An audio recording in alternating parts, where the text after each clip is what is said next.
let's get started. My name is Nick. Pretty new to the new ticket. I got my ticket in January and I had my general last weekend. Call sign's N4QAD. And the reason that is because it's Nick for quads. Because I fly quads, and that's the reason I got into the ham. So today we're going to talk about APRS. What does it stand for? Anybody? Automatic Position Reporting System. Close. Radio system? Radio system. Nope. Automatic. Oh, that should have worked. Packet reporting system. A lot of people think it is position because they use it for positioning a lot. And we'll get into some of the use cases. Obviously, we got to give kudos to Bob Rubina. He's the one that came up with this, and he's been maintaining it, has a trademark on it or at least a registration. And actually, a lot of the stuff I found some of his presentations I just stole. Borrowed. Because he had some great stuff. Appropriated. Yeah, appropriated for this presentation. Why rewrite the book when the book's already there? So what is APRS? APRS is communication for your, and that's why this is highlighted, local. It's your local communications, what's going on in the area. APRS is not DXing. This is not a long-range communication protocol. It's designed for what's local to you, so that when you turn on your radio in 10 minutes, you can know what nets are going on, you can know what repeaters are available in your area, is there any meetings, is there all kinds of different things. So that's been obviously laid out here. Everybody's familiar with this for APRS, vehicle position, movement, that kind of things. If you've done anything with it, APRS.fi, which is a website that kind of shows you whatever's going on in the area. You can actually see movement, and you'll see me on there a lot. I always have one of my channels on there. Weather reporting. A lot of people, they do it one of two ways. They either do it via RF, they use like UI view and put that out there, or they do it, they can actually use UI view to also just send it via the internet. So now you're looking at one tactical screen that has all of this information. So it's pretty nice for that. Objects, like what I was talking about before, digipeaters. So we've been using the one here, one of the antennas here, for a couple months now. Digipeating APRS objects. Also, like I said, the nets. RKZUK is being broadcast from here. So anybody that's going down the road looking at APRS, when that object pops up, they can see, oh, okay, there's a local repeater I can get on, kind of thing. Also, the nice thing in the Kenwoods and the APRS radios, it's a one-button push to change the channel to that station too. It took me a while to figure it out, but there's a lot of formatting when you send out that beacon. You can get a QSY button, boom, flips your radio over to that channel. So pretty nice. Obviously bulletins, direction finding, and one of the things I don't think anybody knows about, or not too many, you can actually do messaging, like text messages, back and forth between APRS units. It's kind of cool. What sucks is the radios, if it's not a touch screen, typing something on it is a challenge. Tuning it, tick, click, So there are some, it's great for, if you had some situation where you had either radios or either, your iPhone, you can actually push that information out. So let's say you're at an EOC and they're like, you're doing like a search and rescue. Well, then you can go ahead and say, from your iPhone, which texts very well, hey, can you start moving north more? So without using any voice traffic, without doing anything, that particular person, because it's coded to your call sign, even to the point of what your suffix is. So for me, it'd be N4QAD-7. So only I would get that. Everybody else would receive it, but it'd pop up on my display. saying, hey, start moving north more and, then head west. So lots of different uses and features we can do with it.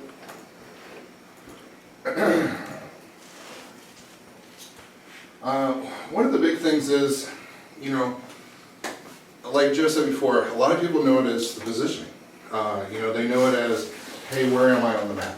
And that's absolutely useful. But what else do you need to be including? Not only, your location, your call sign, obviously, and the suffix behind it.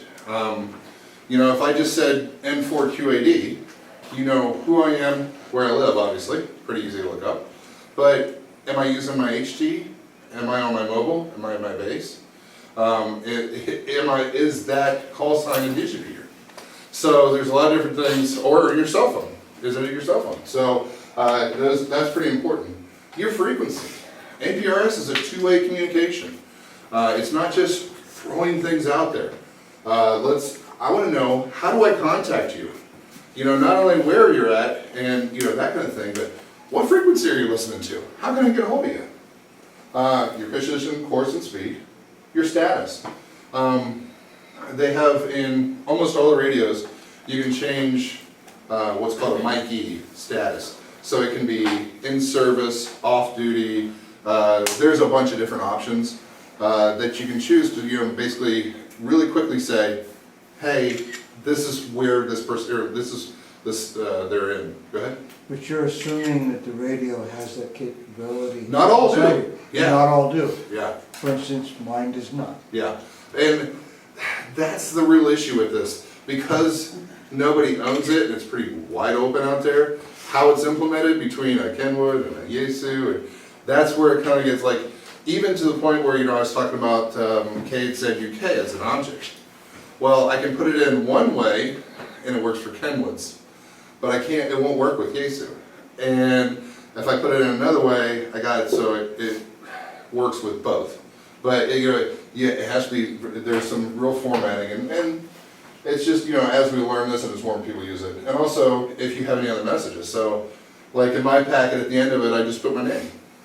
So they see that, oh, his name's Nick, so you call out by the name and that kind of stuff. How do you send your packets out of the APRS network? Most of the time it's your mobile or HT. It can be your base. Mobile or HT, 3 to 5 minutes sending it, especially if you're moving, kind of thing. A lot of them have decay algorithms too. So if you're not moving, it'll lessen the amount of times it sends it out, because if you haven't moved, your status hasn't changed, your position hasn't changed, there's no real reason, more than 10 minutes to send one out. Same with a base station, but obviously, Android phone or iPhone, or a computer, smartphone. The problem with those three ways is messaging works good with them, because messaging coming from a cell phone goes out to the APRS IS network, looks and says, who's heard him last? Go ahead and digipeat my message out that way. So that works fine. But, just putting information out there, if it's, just your position with your cell phone, well now, yes, everybody that's looking at an internet-based system knows where you're at. Anybody that's just RF has no idea. So, from a tactical, from someone that's, looking at it as managing a situation, that's great. It works perfect because, they'll have that internet connectivity. They'll have a way to look at all that stuff in most situations. But, if the internet's down in that area or different things, it's not going to work as well, because we need to be RF for some of the stuff. Here's some of them. I grabbed some of the latest radios and mobiles. As you can see here, lots of Kenwoods, Yaesu, one Alinco that I've really taken off there. What's the name that's really missing up here? What's the big three? Icon. Icon has D-Star. They have no interest in APRS. That's all there is to it. There's other ways to do it. Joe was talking about his tiny tracker. It doesn't matter what radio you have at all then. You still do your position reports and, just be hooked up to a mic or a data port. So, it can be done many different ways. You can do with the 51, the ICOM, the 5100, and the 51A, I believe, you can do position reporting, but it goes through DPRS, which then goes into APRS. Gotcha. So it gets there, it just doesn't, Right. not direct. Yeah, so what he's saying, it has to go through a repeater, and then that is what forwards it on. And again, it's there for your internet, but anybody in the RF area is not going to see it. So, again, the objective, what's going on in the area, who's around, who's moving, what are they doing, and I covered some of this already. What repeaters to use. And if you look at our KZUK object, one of the things it has on there is, I should have had it pulled up here, Sunday net, 7 p.m. And then, it has the meeting, it's all abbreviated out, but if you actually look at it, you can see it pretty well. One of the things that we should put on for today is an object for this, for the ARL field day. And actually when I was up in Wapak, because the only thing I watch on my radio, APRS, is objects. If I want to find, if someone's close to me, I can go through the list, but what I want pop up on my screen is the objects. I want to know repeaters, I want to know nets, I want to know that kind of stuff. It was kind of cool because they had, hey, field day, and they had a position report, and it popped up. It was pretty cool. I don't know who put that out there, and I wanted to look into it, but I haven't had time. I've been doing a lot of training lately. What resources? And one of the things I don't have up here is Wires X for the ASU, but Echolink, is there D-Star? That kind of stuff, that capability, and that connectivity too. And obviously, we want to be able to talk to them. This is kind of some of the other things that you can, and a lot of the weather data. Some people, like the guy in the back corner, is really into that. My car, I'm driving around, I can see it's 75. But there's a lot of other people that are very interested in this weather data. So they really get into that kind of stuff too. And that looks like almost a repeat of last time. Oh, that guy in the back corner. I Some of the typical applications, we talked about a lot of this already.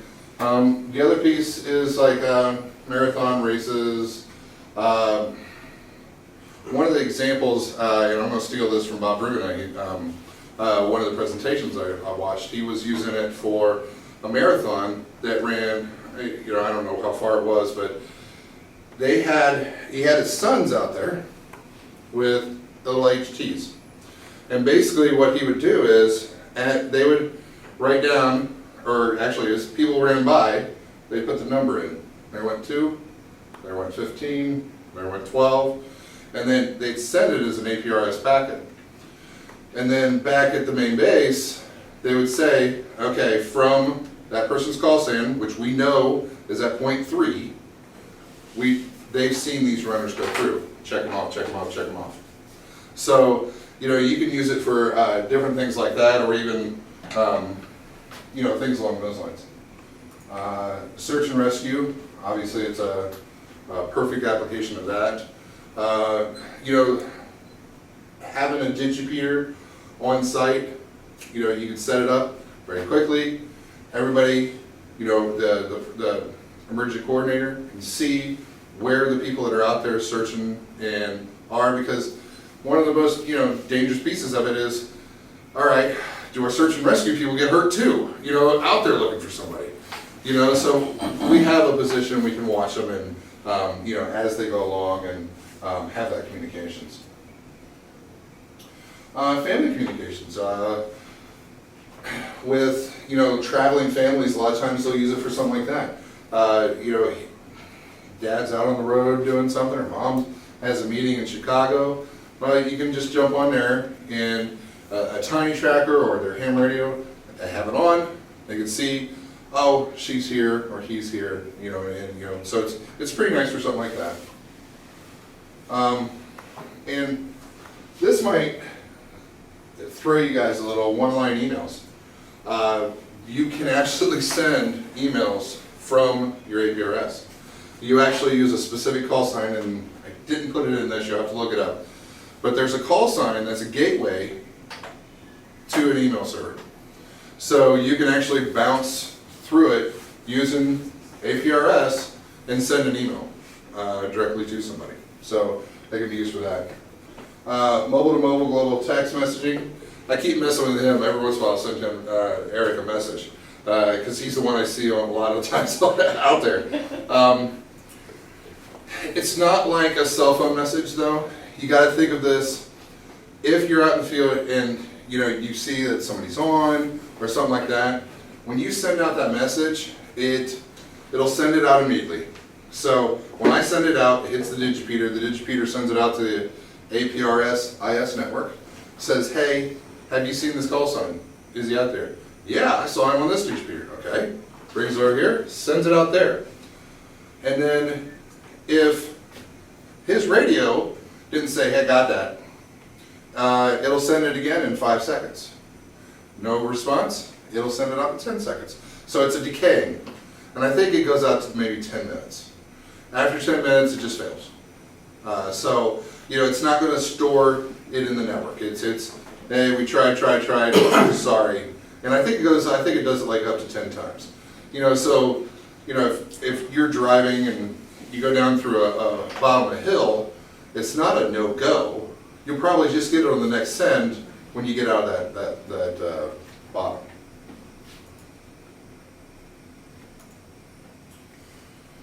And then the not important mother and efficient user.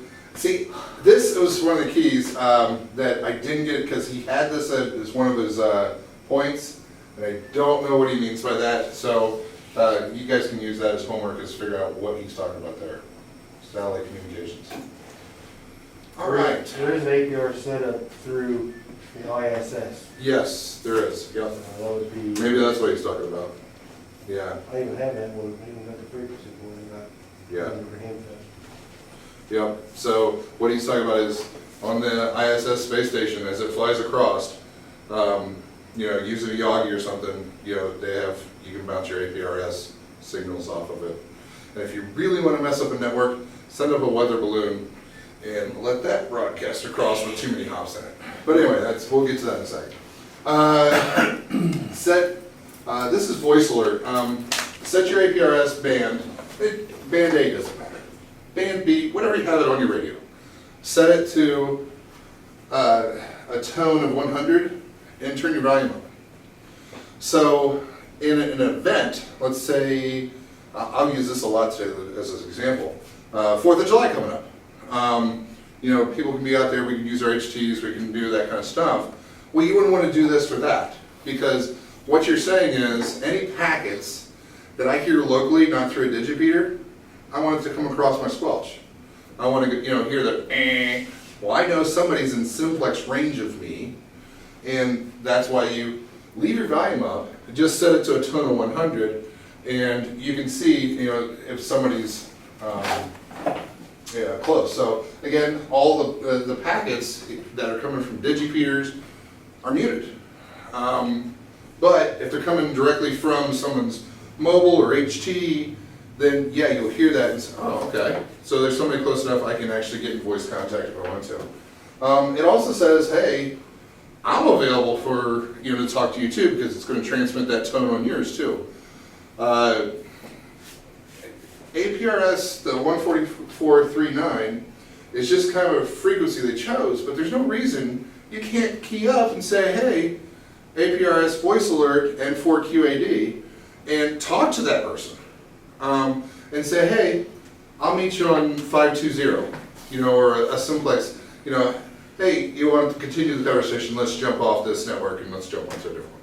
So definitely, You know, especially if you're traveling a lot or doing, you know, a lot of car time, it'd be kind of nice because, you know, sometimes it's like, I have no idea what frequencies they use locally or different things like that, but if there's other APRS users, you can get a hold of them. And blah, blah, blah. I mean exactly what I just said. So, suffixes are what you add to the back of your call sign. So, mine is N4QAD. For this guy, WTs or HTs, it's -7. For my car, it's a -9, my primary mobile. For the digipeater, I'm using a -2, digi or mobile. I don't have a home base station that would use that, but I wouldn't even suggest using the -0 because a lot of times your radios will actually deprecate that and it will just be your call sign itself. So, you know, your call sign is now a bunch of different devices. So, you know, as you have different devices and different things, you know, if you want to track it or, you know, hey, where's my -7, or if I accidentally throw this in the back of my kid's car with a mobile antenna someday, whatever, you know, I can look up that specific location. Weather stations, truckers, and you know, I will send this out so you guys can see this, and obviously this is readily available on the internet. It also has little cool symbols, so you can quickly identify, you know, if it comes up and it looks like a little car, you know, hey, they're driving in their car, that kind of thing. There are so many different symbols, hundreds of symbols. So do a little research what you want yours to look like.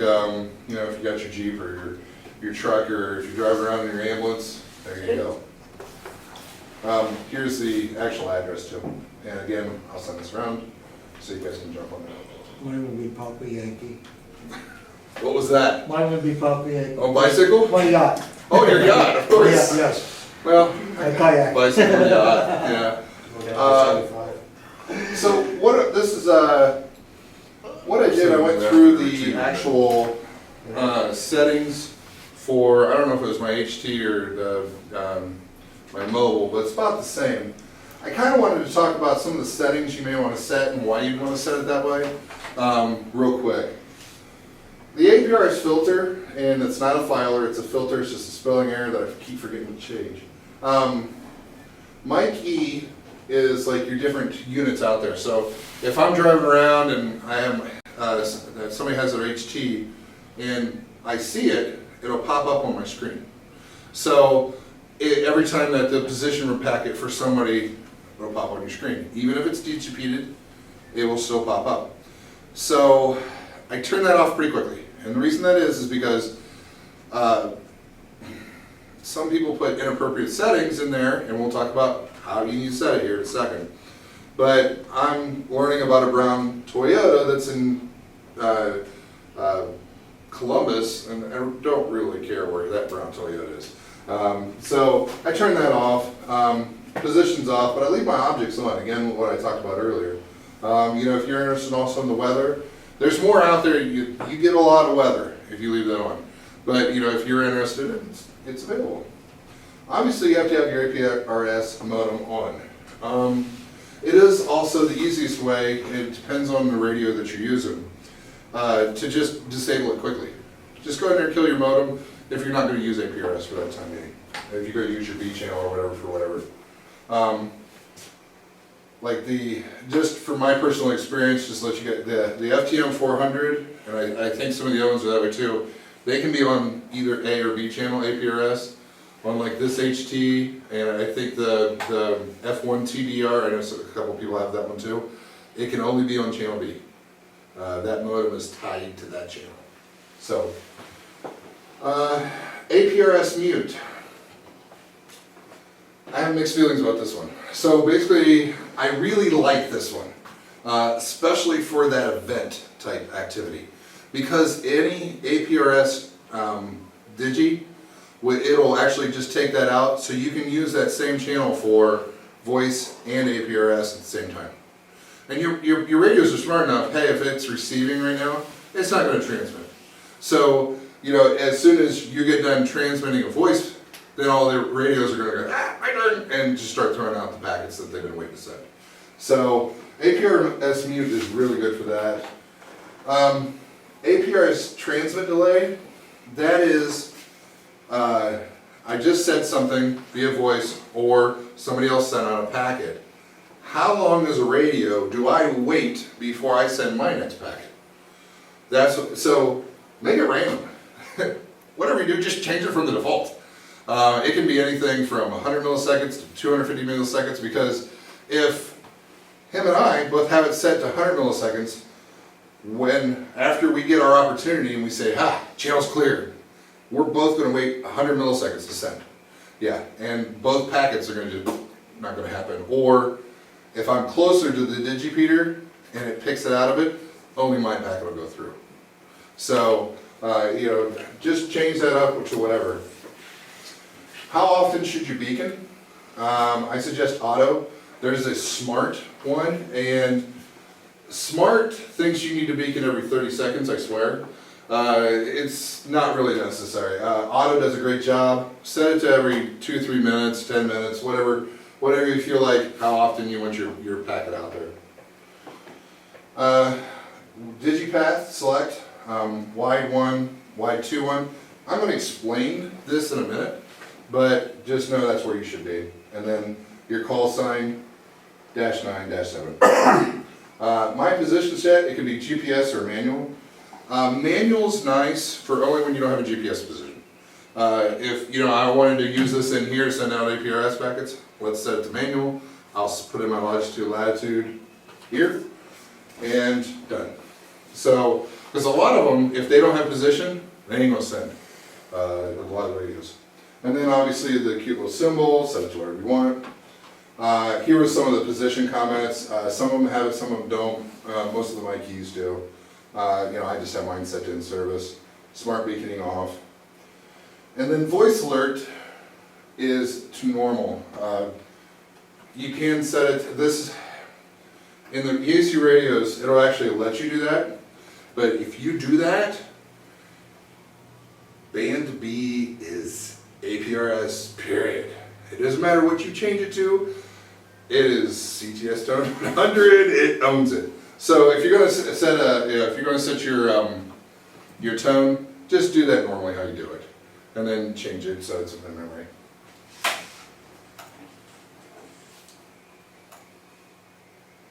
So some of the infrastructure. So one of the things I've been talking about is digipeaters. So the two big things we're going to talk about from this point. Obviously, we know stations. You're out there in your cars. You're out walking around on your bike. Whatever, you're an APRS station. But they have digipeaters, and then there's the home ones that allow those small hops. So let's go to this. So what I suggest for, and not just I, but a lot of people suggest is the wide 1, 1, wide 2, 1. So any home-based or fill-in digipeaters, they'll use the first setting, wide 1. And then any of the regional ones, they'll use the 2, 1. So let me kind of show you what happens. So I transmit, I key up, boom, there goes my APRS packet. This is how I transmitted it, 1, 1, wide 2, 1. A home fill-in digi saw it first. So it says, hey, I'll transmit it, and I'll take the 1, 1 off and put a star. And then, after, because a home fill-in, if you guys want to set that up, it definitely is something you can do. It'll hit that wide digipeater, and it's like, oh, this is now 2, 2. I'm going to deprecate it by 1, 2, 1. And then I'm going to put my call sign in here. Same thing, call sign. And the second one does it and says, hey, here's a star. At that point, that packet's dead. It ain't going any further. So here's kind of a quick, so watch this. Wide 1, 1. I guess it's the first one. It's the next one. Gets digipeated one more time. And that's it. But you're now talking a huge area. So there's no reason to have it repeated more than this. That's why a wide 2, 2 is plenty. Because, if let's say I'm driving, and I hit this one right here, It's gonna go probably hit the Piqua, because they're the best to us. It hits Piqua, I'm gonna hit Urbana, Lima, Dayton, Columbus. It's half the state is gonna see my packet. So, it's plenty to do. This is kind of an experiment before we put the Sydney Digipeater in, that I did. I took my car, and actually I went down to R&L and bought this radio the other day. That was a fun trip with the kids. And I started transmitting on the lowest power setting that my mobile had. And it was interesting to see, because I came across from Fort Laramie, and I didn't even put Fort Laramie on here because it was way up there. Fort Laramie, come across down 127 to Greenville, and my first packet got picked up on 70. And then you can see probably one of the top 5 APRS networks is in the Dayton, Cincinnati area. They have a great network set up.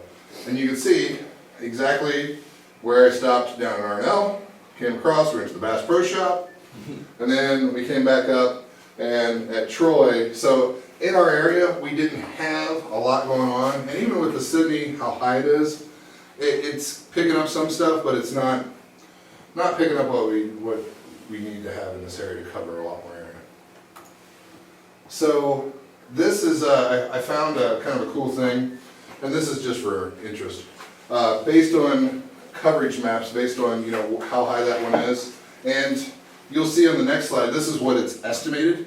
Basically 20 watts, if you're on a 20-watt station with a 32-foot antenna, which is probably about where we're at here, what it would cover. And you can see actual data pretty close. They picked up a few extra out here that I was surprised at, but mostly 75. As you can see, this, I'm surprised some of these, obviously you can see where I drive all the time. That should be bright red.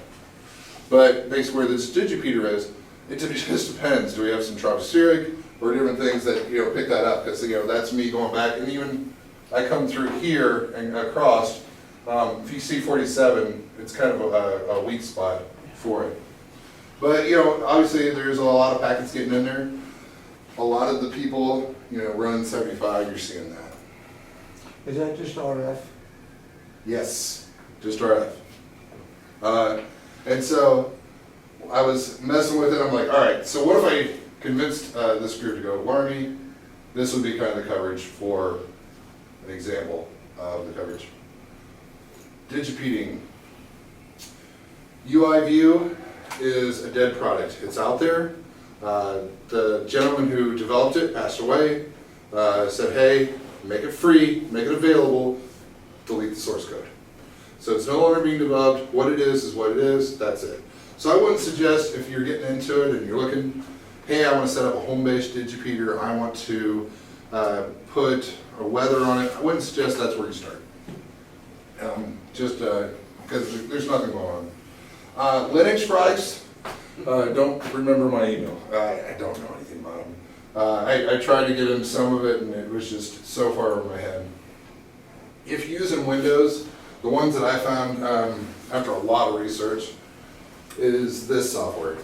It's what it's being used in here, and I'd be happy to show you after the meeting some of its capabilities, but it was the easiest to set up, huge amounts of community support, that kind of stuff, and has a lot of range and a lot of depth if you really want to get into it.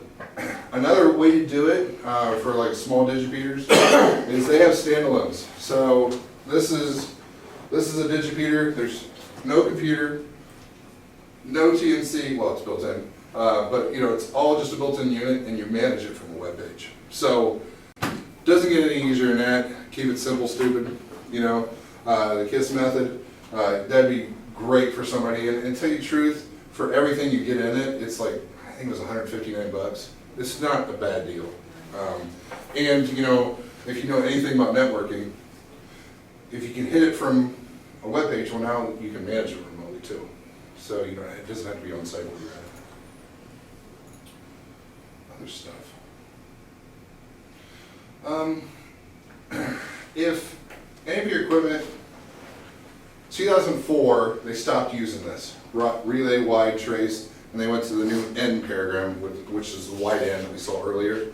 If you're using any of these, stop immediately. There's actually less and less digipeters that actually repeat it. Like this digipeter, if it sees this, it just won't touch it.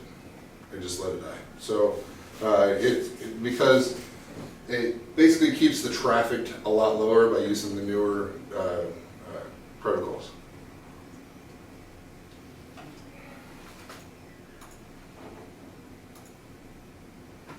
Wide 2. I wish I had memorized my slides. I could know what's next before talking about it. And then the other piece is APRS.FI. If you haven't seen it, it definitely is worth your time to explore it. You know, finding out lots of different things. And actually, I'm going to throw that up here real quick. Maybe after we get done with everything. One of the other things you can do is obviously use this for special events. Now normally, you know, you're on the 144.390. Well, go ahead and change your digipeater or temporary digipeater to 399. So now you have a clean RF channel that's dedicated to your event. And they can actually just use that. So the digipeater still uploads everything to the internet. So your emergency coordinator or coordinator of the event has visibility into all this, but you know you have no RF contention from everybody else. Obviously, inputting location information from your HD mobile smartphone. This is kind of a cool thing I was actually playing with the other day. Take an iPad and pair it to your iPhone. Now you have internet. Now you have everything. You can see everything that's going on in that area right there. You can send messages out via it, and once it hits that digipeater, it'll go out. So it's pretty slick setup. You could use a computer screen. If this laptop's connected to the wireless, which it's not, but it could be, and everybody sitting there can see where everybody is, where are your responders at. Obviously, we talked about APRS can be used for voice too.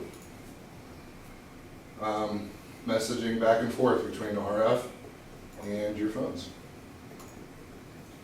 This is the last slide, and I kind of leave this: the success of your local APRS is not how many stations you see on your maps, nor how far away, but how reliably you're communicating locally.